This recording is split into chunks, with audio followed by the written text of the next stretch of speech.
Assalamualaikum warahmatullahi wabarakatuh. Bagaimana kabarnya hari ini anak-anak? Semoga kita semua dalam keadaan sehat walafiat. Baik, perkenalkan, nama saya Tita Lia Diana Putri dari Program Studi Pendidikan Agama Islam Institut Agama Islam Negeri Jember. Nah, pada pembelajaran kali ini kita akan membahas tentang Al-Quran dan Hadis adalah pedoman hidupku. Sebelum kita memulai pembelajaran, alangkah baiknya kita berdoa terlebih dahulu. Berdoa, mulai. Selesai. Tujuan pembelajaran pada pertemuan hari ini yaitu setelah mengikuti kegiatan pembelajaran, siswa diharapkan dapat mengidentifikasi, memahami, menjelaskan, mempresentasikan, dan menyelesaikan masalah-masalah yang berkaitan dengan kedudukan Al-Quran, Al-Hadis, dan ijtihad sebagai sumber hukum Islam. Nah, itu merupakan tujuan pembelajaran pada pertemuan kali ini. Selanjutnya yaitu Al-Quran, Hadis, dan ijtihad merupakan sumber hukum Islam.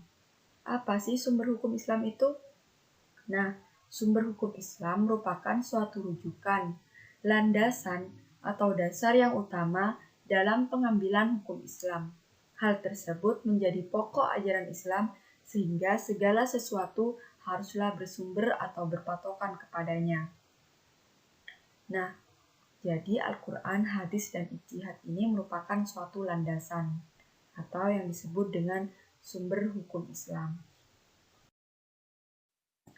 Selanjutnya yaitu pengertian Al-Quran. Pasti sudah tidak asing lagi kan dengan pengertian Al-Quran? Nah, Al-Quran merupakan kalamullah yang diturunkan kepada Nabi Muhammad SAW dalam bahasa Arab yang sampai kepada kita secara mutawatir atau bertahap.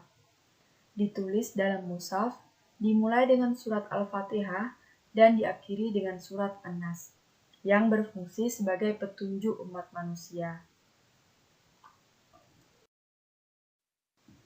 Selanjutnya yaitu kedudukan Al-Quran sebagai hukum Islam. Nah, sebagai sumber hukum Islam, Al-Quran ini memiliki kedudukan yang sangat tinggi, yang menjadi sumber utama dan pertama sehingga semua persoalan harus merujuk dan berpedoman kepadanya, yaitu Al-Quran. Nah, hal tersebut sesuai dengan firman Allah SWT dalam Al-Quran surat An-Nisa ayat 59 yang artinya, wahai orang-orang yang beriman, taatilah Allah dan taatilah Rasul-Nya, Muhammad, dan ulil amri, pemegang kekuasaan di antara kamu. Kemudian jika kamu berbeda pendapat tentang sesuatu, maka kembalikanlah kepada Allah SWT, Al-Quran dan Rasul-Nya, Sunnah. Jika kamu beriman kepada Allah dan hari kemudian, yang demikian itu lebih utama bagimu dan lebih baik akibatnya. Nah, berdasarkan ayat tersebut, jelaslah bahwa Al-Quran adalah kitab yang berisi sebagai petunjuk dan peringatan bagi orang-orang yang beriman. Al-Quran menjadi sumber dari segala sumber hukum, baik dalam konteks kehidupan di dunia maupun di akhirat kelak. Nah, itu merupakan kedudukan Al-Quran. Selanjutnya, yaitu tentang pengertian hadis atau sunnah. Hadis merupakan perkataan atau ucapan. Sedangkan menurut istilah adalah segala perkataan, perbuatan, dan ketetapan yang dilakukan oleh Rasulullah SAW atau Nabi Muhammad SAW. Hadis dan sunnah memiliki pendapat yang berbeda dari berbagai kalangan ulama. Nah, yang membedakan hadis dengan sunnah yaitu sunnah itu segala yang dilakukan oleh Nabi Muhammad yang menjadi sumber hukum Islam. Jadi, sunnah itu merupakan segala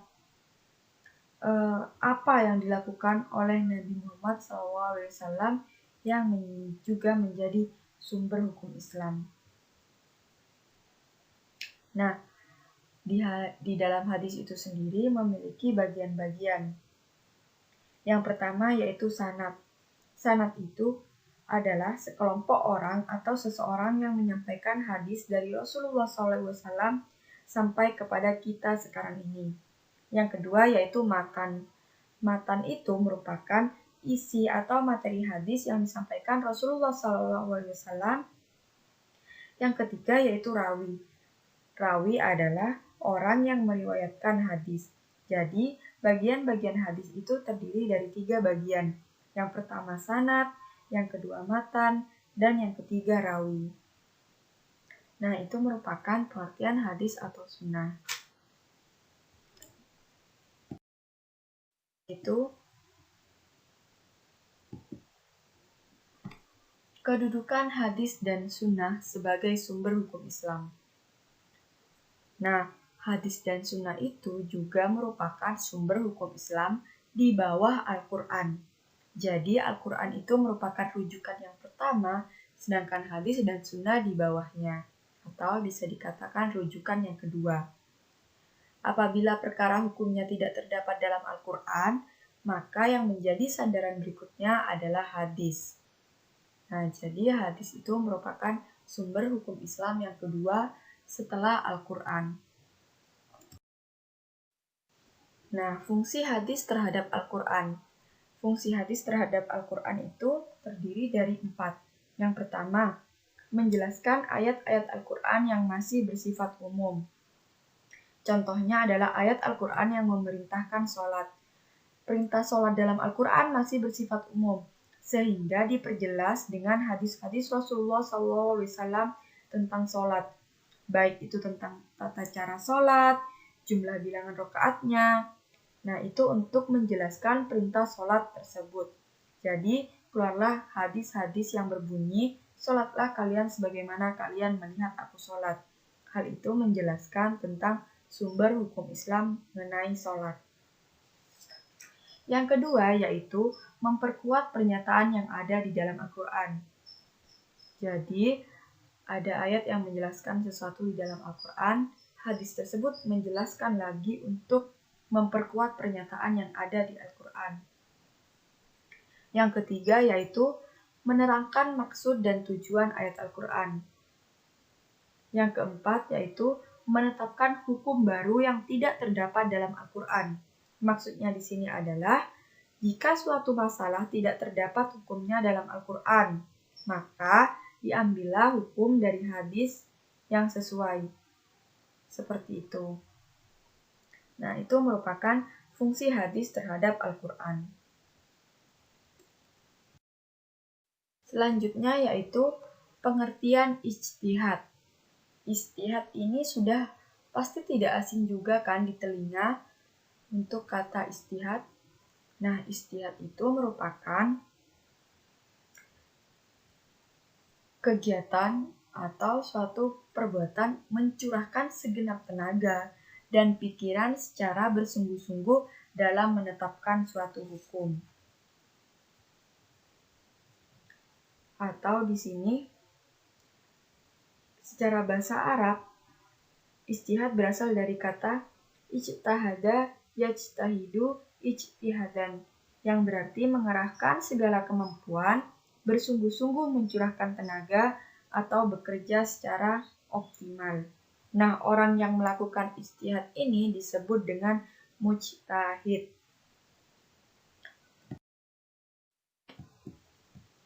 Syarat-syarat berjihad. Syarat-syarat berjihad itu terdiri dari 4. Nah, jadi orang yang melakukan ijtihad itu tidak bisa sembarangan orang. Harus memiliki syarat-syarat tertentu. Yang pertama yaitu memiliki pengetahuan yang luas dan mendalam. Yang kedua, memiliki pemahaman mendalam tentang bahasa Arab, ilmu tafsir, usul fiqh, dan tarikh atau sejarah. Yang ketiga yaitu memahami cara merumuskan hukum, atau bisa dikatakan dengan istinbat. Yang keempat yaitu memiliki keluhuran akhlak mulia. Jadi untuk menjadi seorang mujtahid atau orang yang melakukan ijtihad itu harus memiliki 4 syarat tersebut. Jadi syarat-syarat tersebut harus dipenuhi oleh seorang mujtahid. Selanjutnya yaitu kedudukan ijtihad. Kedudukan ijtihad ini sebagai sumber hukum Islam setelah Al-Quran dan hadis. Ijtihad dilakukan jika suatu persoalan tidak ditemukan hukumnya di Al-Quran dan hadis. Hukum dari ijtihad tidak boleh bertentangan dengan Al-Quran dan hadis. Mohon maaf, terjadi banyak kesalahan pengetikan di sini. Jadi yang untuk kalimat di atas itu seharusnya kedudukan ijtihad. Yang kemudian di paragraf di kalimat nomor 3 itu hukum, bukan humum. Mohon maaf. Nah, jadi kedudukan ijtihad ini merupakan sumber hukum Islam setelah Al-Quran dan hadis. Atau bisa dikatakan ijtihad ini merupakan sumber hukum Islam yang ketiga setelah Al-Quran dan hadis. Nah, itu merupakan kedudukan dari ijtihad. Baik, itu saja yang mungkin dapat saya sampaikan. Kurang lebihnya mohon maaf. Wassalamualaikum warahmatullahi wabarakatuh.